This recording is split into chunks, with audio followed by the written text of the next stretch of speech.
Senator Hutchinson, you think those comments from the White House are credible? Tim, I think we have to remember something here.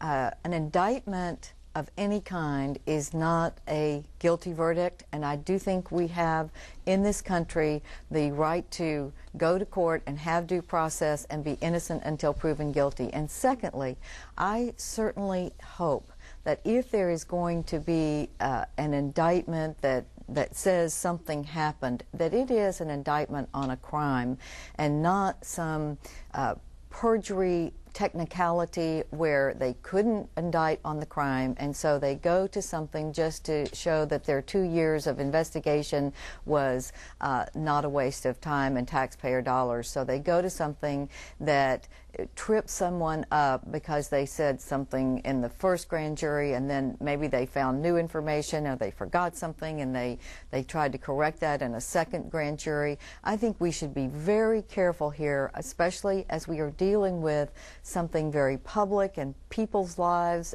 in the public arena. I do not think we should prejudge. I think it is unfair to drag people through the newspapers week after week after week. And let's just see what the charges are. Let's tone down the rhetoric, and let's make sure that if there are indictments that we don't prejudge.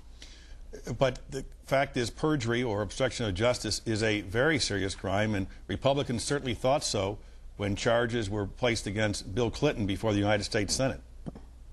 Senator Hutchinson. There were charges against Bill Clinton besides perjury and obstruction of justice. And I'm not saying that those are not crimes. They are. But I also think that we are seeing in the judicial process, and look at Martha Stewart, for instance, where they couldn't find a crime and they indict on something that she said about something that wasn't a crime. I think that it is important, of course, that we have a perjury and an obstruction of justice crime, but I also think we are seeing grand juries and U.S. attorneys and district attorneys that go for technicalities, sort of a gotcha mentality in this country. And I think we have to weigh both sides of this issue very carefully and not just jump to conclusions because someone is in the public arena that they are guilty without being able to put their case forward.